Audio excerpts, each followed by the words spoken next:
देखिए हम लोगों ने अभी तक जो कैलकुलेट किया सीखा वो हमने cost of debt, cost of preference, cost of equity, cost of retain earning सीख लिया। लेकिन पैसा ऐसा नहीं होता है कि इक्विटी का पैसा अलग तिजोरी में लिखा है, तिजोरी का नाम है इक्विटी, और प्रेफरेंस का पैसा अलग रखा है तिजोरी में, डेट का पैसा, ऐसा नहीं होता है। पैसा आता है जाता है, आता है जाता है, मिक्स होता रहता है।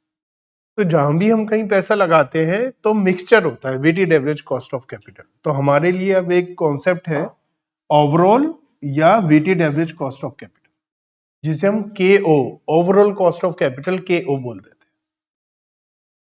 तो जब हमने अलग अलग कॉस्ट ऑफ कैपिटल निकाल ली है तो weighted average cost of capital भी हमें निकालनी आनी चाहिए, क्योंकि ऐसा नहीं होता है कि हम इस चीज का पैसा यहां लगाते, अगर हुआ है तो स्पेसिफिक कॉस्ट हो जाती है, लेकिन ऐसे जनरली होता नहीं है। तो हमें क्या करना है, हमें डिवेंचर कितना वेट है उसका, प्रेफरेंस शेयर उसका क्या वेट है, इक्विटी शेयर उसका क्या वेट है, रिटेन अर्निंग उसका क्या वेट है, क्या रेट है, तो वेट इंटू कॉस्ट करेंगे और फिर हम टोटल करेंगे तो ओवरऑल कॉस्ट ऑफ कैपिटल आ जाएगा। इसे हम ऐसा भी कह सकते हैं, weight of debt into cost of debt plus weight of preference share into cost of preference share plus weight of equity into cost of equity और plus weight of retain earning into cost of, इन सब का total करेंगे तो हमारा weighted average cost of capital आ जाएगा। जैसे क्वेश्चन नंबर 97 है, यहां पर हमें बोला है कि मोस्ट डिजायरेबल कैपिटल स्ट्रक्चर हमें निकालना है। तो मोस्ट डिजायरेबल कैपिटल स्ट्रक्चर वो है जो मिनिमम कॉस्ट आएगी हमारी। इन्होंने कहा है अगर हम डेट 0 लेते हैं, डेट 20% लेते हैं, डेट 40, डेट 50, डेट 60, तो अलग अलग कॉस्ट दे रखा है। हमें बताना है composite cost of capital each level, और हमें सबसे बढ़िया, ऑप्टिमल मतलब सबसे बढ़िया, बेहतर, बेस्ट डेट इक्विटी मिक्सचर बता। देखो फर्स्ट केस में डेट तो 0 है, 100% क्या है, इक्विटी। तो overall cost of equity, overall cost का क्या फॉर्मूला है, weight of debt into cost of debt plus weight of equity into cost of equity. तो अगर हमारा वेट ऑफ डेट 0 है और इक्विटी का वेट 1, ये जो वेट होता है ना इसे पॉइंट्स में करते हैं और टोटल 1 आता है।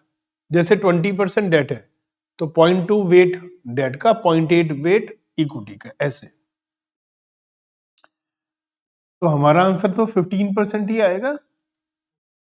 अगर वेट ऑफ डेट कितना है, अगर वेट ऑफ डेट 20% है तो 0.2, 20% का मतलब वेट कितना हो गया, 0.2, और कितना है debt, cost of debt 10% plus equity कितना रह जाएगा, 0.8, और इक्विटी का क्या है 16, तो क्या आंसर आ रहा है 14.8%।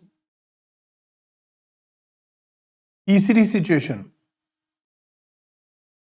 अगर वेट ऑफ डेट 40% हो तो 0.4 इंटू 12 प्लस 0.6 इंटू 17, तो क्या आ रहा है 15%। 0.5 इंटू 13 प्लस 0.5 इंटू 18, क्या आ रहा है 15.5%। 0.6 इंटू 14 प्लस 0.4 इंटू 20, क्या आ रहा है 16.4%। तो हमने अलग अलग ओवरऑल कॉस्ट ऑफ कैपिटल निकाला, और इसमें बेस्ट ऑप्शन कौन सा है, बेस्ट ऑप्शन है हमारा, इसका मतलब हमारे पास डेट केवल 20% होना चाहिए तो हमारे लिए सबसे बढ़िया रहेगा, नहीं तो हर एक में हमारी cost of capital, overall cost of capital ज्यादा ही आने वाली है। अब नेक्स्ट कॉन्सेप्ट आता है हमारा असाइनमेंट ऑफ वेट। अब अभी अभी तो हमें सीधा सीधा क्वेश्चन में वेट दिया हुआ था, लेकिन अगर वेट नहीं दिया तो हमें वेट निकालना पड़ेगा, तो उसके लिए उसकी अमाउंट ली जाएगी, है ना। तो अमाउंट लेने के लिए कौन सी अमाउंट ले, उसके लिए दो अप्रोच है, हिस्टोरिकल वेट या मार्जिनल वेट। हिस्टोरिकल वेट का मतलब जो total issued debenture, preferential, equity, retain earning वो ले। मार्जिनल में जो हमने नया इशू करना है वो ले। अब इन दोनों का पर्पस अलग अलग है। मार्जिनल का मतलब हमें मान लिया किसी नए प्रोजेक्ट में पैसा लगा, उस नए प्रोजेक्ट में अर्निंग 20% है, उस नए प्रोजेक्ट के लिए ही स्पेशली हमने नए डिवेंचर, नए इक्विटी शेयर इशू करे।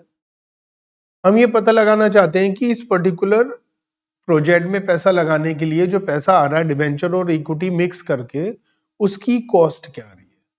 तो केवल नए वाले इशू की तो कॉस्ट निकालेंगे, उसे क्या बोलते हैं, मार्जिनल वेट। और हिस्टोरिकल क्या बोलते हैं, जितना पहले के शेयर्स हैं, पहले के डिबेंचर हैं और जो नए हैं सबको मिलाकर फिर निकाला जाए, उसे हिस्टोरिकल वेट बोलते हैं। क्लियर। अब जो हिस्टोरिकल वेट है ये भी दो तरीके का है, हिस्टोरिकल वेट भी दो तरीके का है। हम बुक वैल्यू ले या मार्केट वैल्यू ले। हमें बोल रखा है इक्विटी शेयर 10 रुपए का है, मार्केट वैल्यू 25 रुपए है, तो 10 रुपए लें या 25 रुपए लें, तो दोनों ले सकते हैं, अलग अलग अप्रोच है दोनों। तो पहले हम क्या सीखते हैं, बुक वैल्यू। हिस्टोरिकल तो है ही, हिस्टोरिकल के अंदर बुक वैल्यू रेट। फिर हम क्या सीखेंगे, market value rate. Book value rate कैसे होता है, क्वेश्चन के अंदर हमें बता रखा है ये बुक वैल्यू है, मतलब बैलेंस शीट में जो वैल्यू है, फेस वैल्यू कह सकते हैं, ये इनकी कॉस्ट है।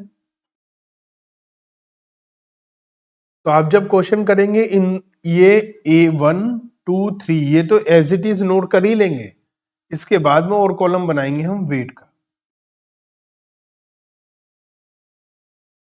वेट कैसे आएगा, 15 lakh divide by 50 lakh, 0.3, 10 lakh divide by 50 lakh,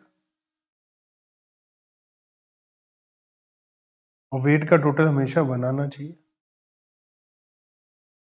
ठीक है, ये क्या आ गया, वेट, ये आ गया कॉस्ट। हमने क्या पढ़ा, कॉस्ट को वेट से मल्टीप्लाई कर दो, तो 4 इंटू 0.3,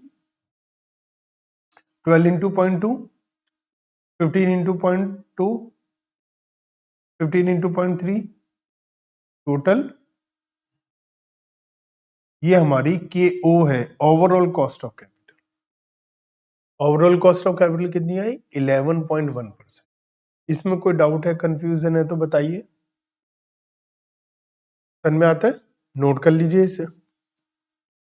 अभी तक हमने जो पढ़ा वो था बुक वैल्यू वेट, अब है मार्केट वैल्यू वेट। तो बुक वैल्यू की जगह क्या ले लेंगे, मार्केट वैल्यू। अगर हमें मार्केट वैल्यू नहीं दी तो बुक वैल्यू को ही मार्केट वैल्यू मान लेंगे, है ना।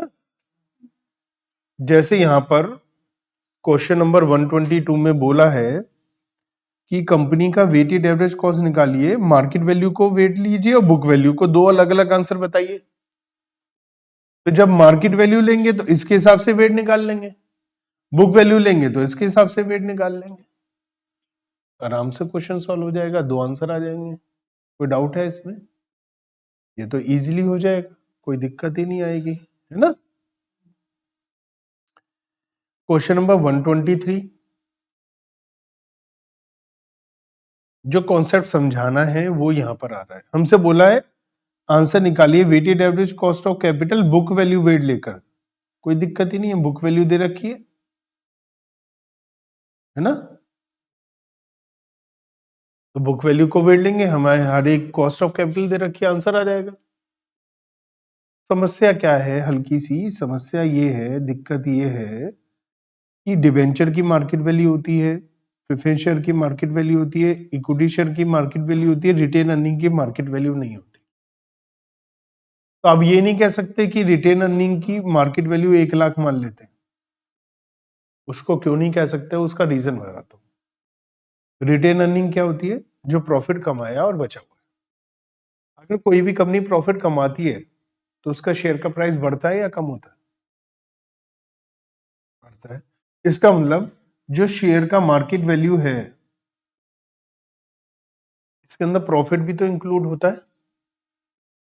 इसका मतलब ये जो 7 लाख रिप्रेजेंट कर रहा है, 7 लाख केवल इक्विटी शेयर कैपिटल को रिप्रेजेंट नहीं कर रहा, 7 लाख इक्विटी और रिटेन अर्निंग दोनों को रिप्रेजेंट कर रहा है।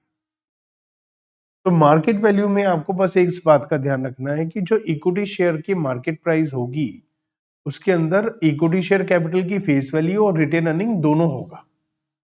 तो आपको क्या करना है, इसका रेशो क्या आया बुक वैल्यू का, तो आप 7 लाख को 4:1 के रेशो में डिवाइड कर दो, क्या आएगा बताओ?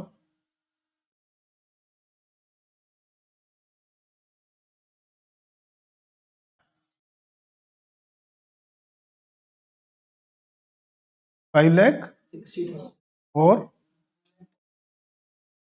तो ये मानो कि इक्विटी की मार्केट वैल्यू 5,60,000 है, रिटेन अर्निंग की मार्केट वैल्यू 1,40,000 है, और अब क्वेश्चन सॉल्व कर लो, आराम से हो जाएगा। कॉन्सेप्ट क्लियर हुआ? जब हम weighted average cost of capital KO की बात कर रहे थे, तो उसमें हमने एक हिस्टोरिकल वेट लिया था और एक हम मार्जिनल वेट की बात कर रहे थे। हिस्टोरिकल वेट के अंदर दो बातें कॉन्सेप्ट थे, बुक वैल्यू वेट या मार्केट वैल्यू वेट। अब मार्जिनल वेट की बात कर रहे हैं। अब मार्जिनल वेट में भी वैसे तो बुक वैल्यू या मार्केट वैल्यू हो सकता है, लेकिन जनरली मार्केट वैल्यू लेते हैं, लेकिन इसमें भी दोनों हो सकते हैं, कोई ऐसी दिक्कत नहीं है। लेकिन मार्जिनल वेट है क्या? देखो, क्वेश्चन नंबर 138 में बोल रखा है कि कंपनी 5 लाख रुपए चाहती है एक्सपेंशन के लिए, 1 लाख रुपए इनके पास रिटेन अर्निंग का ऑलरेडी है। तो रिटेन अर्निंग का कितना है और डिवेंचर से कितना आएगा?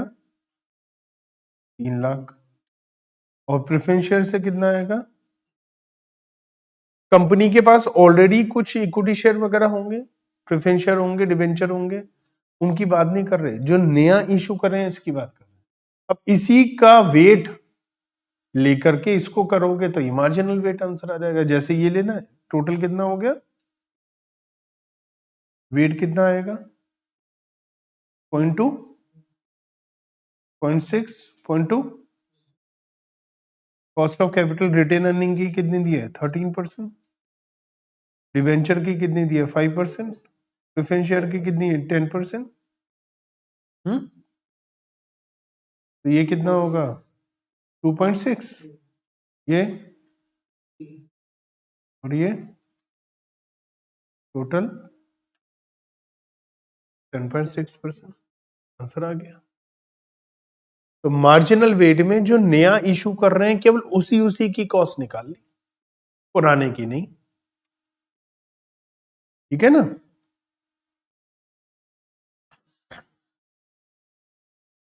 देखो, एग्जिस्टिंग हमारे पास जो पैसा है वो ये है, ये एग्जिस्टिंग है, और ये है एडिशनल जो नया इशू करना